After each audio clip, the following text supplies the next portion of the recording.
Bom, vou colocando aqui na tela para vocês lerem comigo, darem uma olhadinha. Boletim Focus que traz as expectativas do mercado aí para inflação, PIB, taxa Selic, câmbio. A gente dá uma olhada nas expectativas para 2023 e para os anos seguintes também. Vou começar aqui lendo a mediana, né, das expectativas para o IPCA, a inflação oficial do país para 2023, que sobe pela 7ª semana consecutiva. Atualmente, o mercado espera que 2023 encerre com inflação em 5,74%. Há uma semana estava em 5,48% e há 4 semanas em 5,31%. Para 2024, a expectativa para a inflação, para o IPCA, também sobe pela 2ª semana consecutiva em 13,90%. Há 4 semanas estava em 3,65%. Já para 2025, ficou estável pela 2ª semana consecutiva em 3,5%. Há 4 semanas estava em 3,25%. Para 2026, também sobe pela 6ª semana consecutiva em 3,5%. Há 4 semanas estava em 3,15%. Cenário de perspectiva de alta para a inflação, né? Bom, o PIB para 2023 sobe pela 2ª semana consecutiva, fica em 0,80% no final do ano. Há uma semana estava em 0,79% e há 4 semanas em 0,80%, como está hoje, né?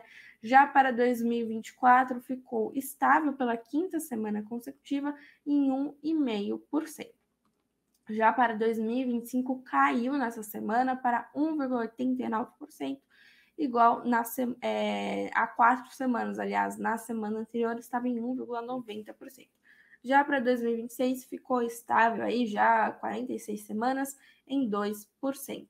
Já o câmbio real sobre o dólar caiu nessa semana para 2023, expectativa de que acabe o ano em R$ 5,25.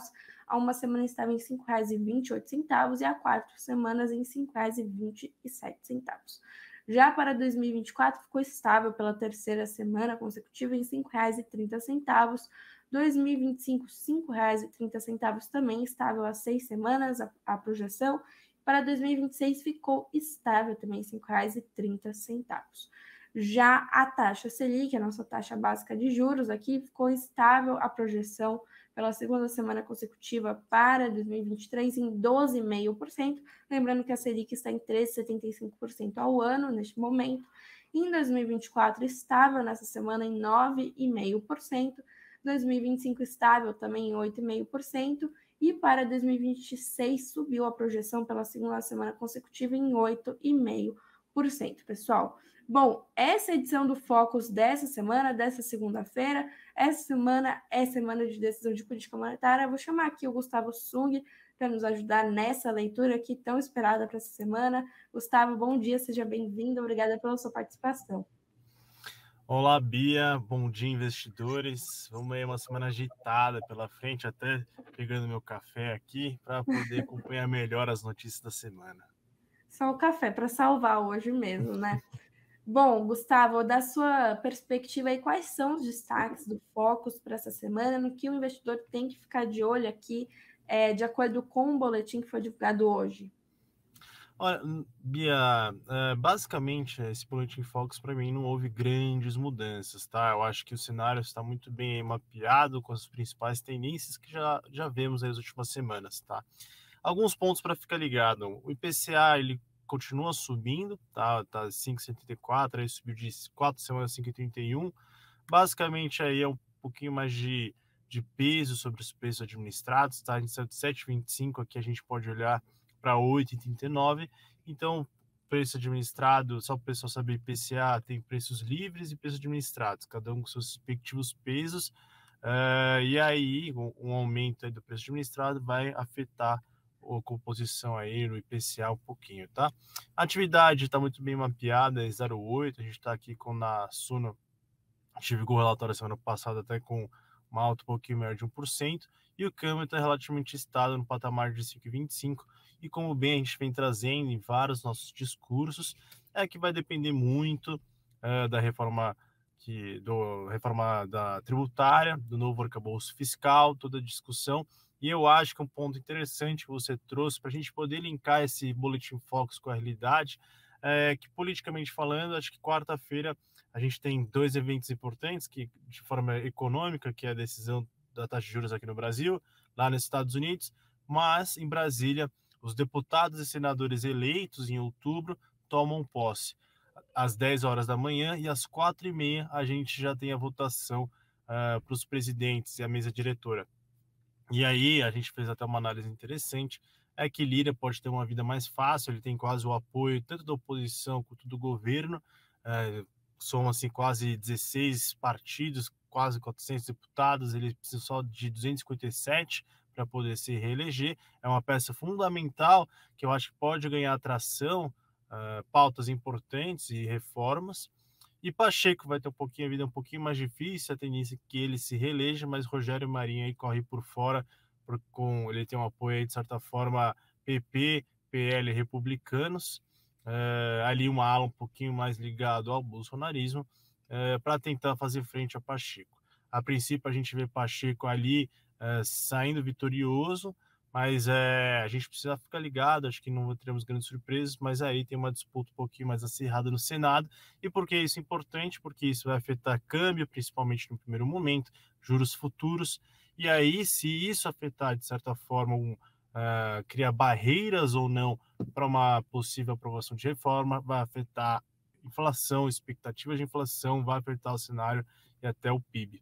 Então, qual a importância, além desses dois bancos centrais, é a gente olhar como que vai se dar as discussões a partir de quarta-feira das reformas e a dinâmica um pouco com o executivo. Então, acho que quarta-feira é uma super quarta, mas em Brasília a gente tem um passo importante para as discussões do país. Aí, passando um pouquinho para 2024, a gente também não vê grandes mudanças ali, 3,9 de inflação, está acima da meta, tá? Então, de 3, mas assim, está dentro da banda. Banco Central vai ficar de olho nisso. 25 também não vejo grandes alterações, e 26 eu acho que foi um pouquinho mais de juntar um pouco o cenário com 2025, né? A gente vê a inflação tá muito parecido, a atividade está parecida, a câmbio está parecido, então, e até juros está igual. Então, no fundo, é um achatamento, né? Chega 23, 24, 25 e depois 26 ele está andando de lado. Eu acho que é só reajustando um pouquinho as expectativas. Qual é o ponto principal para a gente também juntar um pouco com a quarta-feira esse Boletim Focus? Que o Banco Central vai ficar de olho.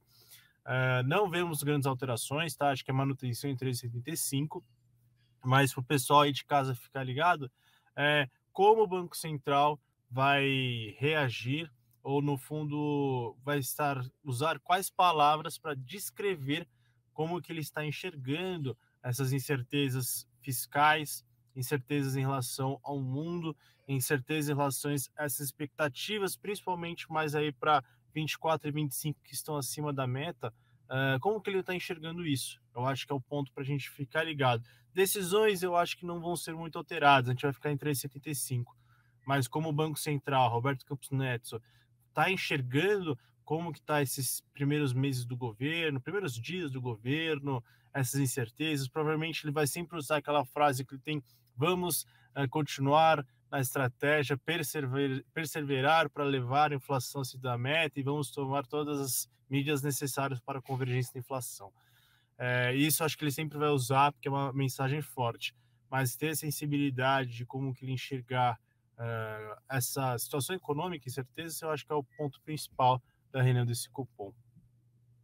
O comunicado não deve vir tão diferente, né, dessa vez, né? Deve vir um pouco mais do mesmo, mas com o novo governo também, as falas que a gente viu aí nesse último mês de janeiro, que está sendo infinito, né, diante de tanta coisa que já aconteceu, talvez a postura venha um pouco mais firme dessa vez? Eu acho que ele pode continuar. Ele já vinha numa atuada com um discurso de preocupação fiscal. Isso vem desde 2022. Ele falou: olha, medidas que sustentem a demanda, medidas fiscais que sustentem a demanda e piores expectativas, aumente o prêmio de risco do país. Isso vai bater inflação, vai bater no câmbio, vai bater em juros. Isso vai impactar no cenário de convergência de inflação. Talvez ele pode até puxar um pouquinho mais a orelha, falar: olha, já avisamos, já vamos reiterar novamente, a fiscal, o principal problema que a gente tem que tomar cuidado. A Haddad, ele vem com a Simone Tebet dando os discursos mais fiscalistas, acho que a Simone, eu venho tratando muito aqui na Nacional Notícias, né? A equipe da Simone é muito técnica, muito boa, do Haddad também é técnico, mas o ministro da Fazenda acho que tem um pouquinho mais complicado, porque mexe com atividade econômica, mexe com um pouco mais de interesses políticos do que planejamento. Apesar de planejamento mexer com orçamento. Mas, por exemplo, o Haddad já perdeu uma luta aí que ele queria para voltar os tributos sobre os combustíveis para aumentar a arrecadação, e a ala política barrou. Então, eu acho que, apesar dos custos um pouquinho mais de responsabilidade fiscal que está vendo, eu acho que a discussão do arcabouço fiscal e da reforma tributária são questões que o Banco Central tem que ficar de olho, porque isso pode fazer o cenário ficar mais otimista ou mais pessimista, vai afetar nas expectativas e pode até influenciar no juro estrutural do país. Eu acho que um capítulo interessante para o pessoal é o teto de gastos, né? Quando a gente aprovou o teto de gastos, sem juízo de valor, se for bom ou ruim ou não, mas o que aconteceu foi que, com o teto de gastos e uma melhor previsibilidade da trajetória da dívida pública, o juro estrutural do país caiu e fez os juros cair de 14 para 6 em pouquíssimo tempo, só de as coisas já estarem mais claras. E a clareza ou essa nebulosidade que tem no cenário ainda gera um pouquinho de insegurança, vamos dizer, pelo Banco Central, de baixar juros, subir juros, vamos manter por quanto tempo? Vamos manter 3,75 até o final do ano? Aqui na Sona a gente vai pensando lá pelo segundo semestre, em agosto vai ter o primeiro corte.